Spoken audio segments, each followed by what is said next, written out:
ये सब क्या है? तुम्हारे चक्कर में घर का सारा पानी खत्म हो गया। हमारी वजह से? जब से तुम लोगों को घर रेंट पे दिया है ना, परेशान हो गया हूं मैं। अंकल थोड़ा धीरे बोलिए, सब लोग सुन रहे हैं। सुनने दो। तुमने जो अपने घर मेहमान बुलाए ना, उन्होंने सारा टैंक खाली कर दिया पानी का। लेकिन अंकल मेहमान तो बस 2 घंटे के लिए आए। चाहे 2 घंटे के लिए आए हो, चाहे 2 दिन के लिए, पैसा तो तुम दोनों अपने रहने का देते हो ना। ये सब नहीं चलेगा अंकल। लेकिन बस वो, अगर इससे ज्यादा तकलीफ है तो अपना घर ले लो। अगर यहाँ रेंट पर रहना है तो मेरे हिसाब से रहना होगा, समझे?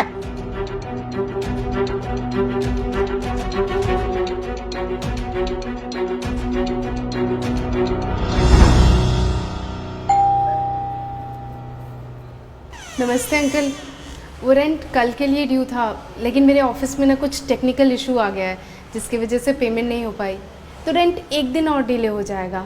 अरे यार, फिर नया नाटक। तुम्हें क्या लगता है मैंने कोई धर्मशाला खोल रखी है क्या? नहीं अंकल, कल मैं रेंट दे दूंगी, और 2 ही दिन तो डिले हुआ है। अगर मुझे जानबूझ के लेट करना होता तो मैं खुद से आपको इन्फॉर्म करने क्यों आती। देखो, वो मेरी सिरदर्दी नहीं है, मुझे रेंट ला कर दो बस। अगर फिर भी कोई दिक्कत है तो दूसरा घर देख लो।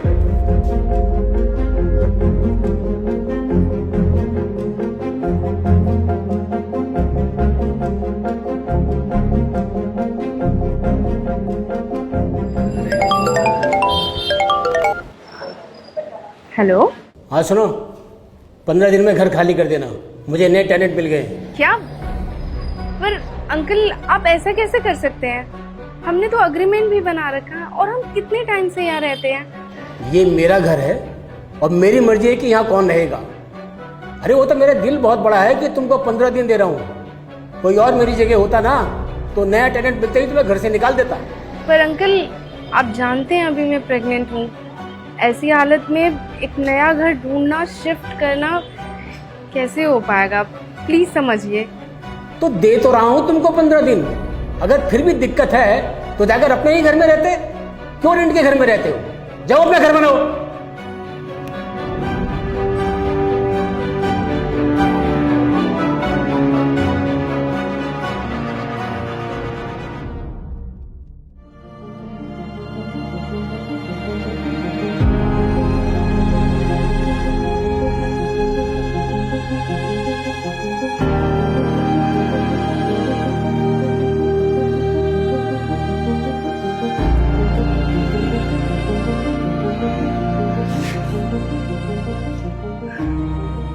ठीक हो तुम?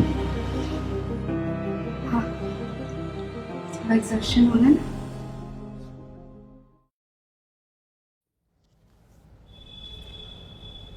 तो इस उम्र में मुझे कहाँ भेज रहा है बेटा?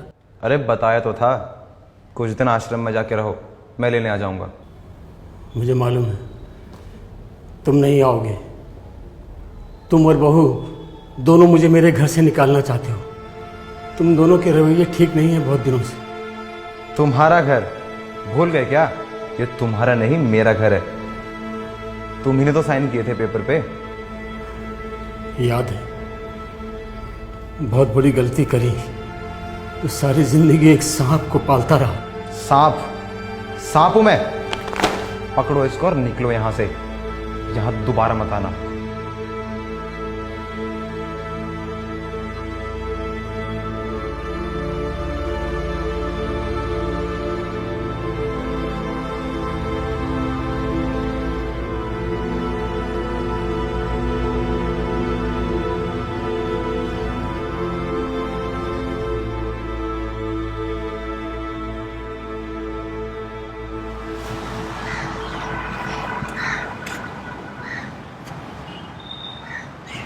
अंकल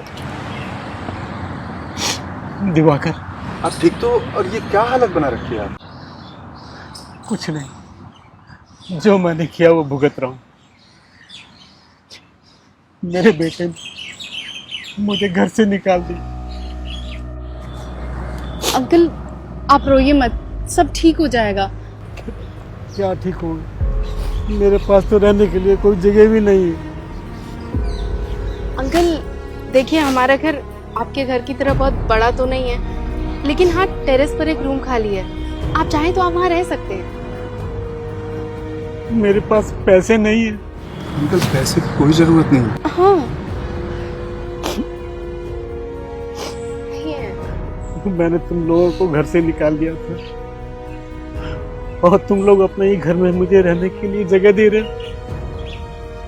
अंकल, ये ज़रूरी नहीं है कि हमारे साथ गलत हुआ तो हम दूसरों के साथ भी गलत करें।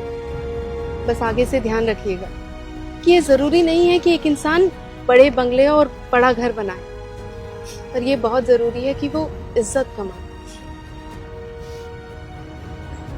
तुमने मेरे साथ वो नहीं किया जो मैंने तुम लोगों के साथ किया। आज तुम लोगों ने मुझे इस बात का एहसास दिला दिया कि इंसान पैसे से बड़ा नहीं, अपने कर्मों से होता है।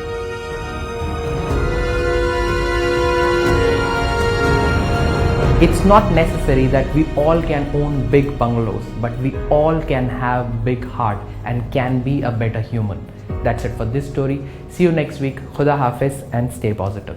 If you are going through any psychological or relationship problem, then you can join our positivity group by the name of Nijo Positive. It's a community counseling group wherein you can submit your problems anonymously and people in the group will try to solve it or support you with positivity. The link is in the description below. Thank you. Bye-bye.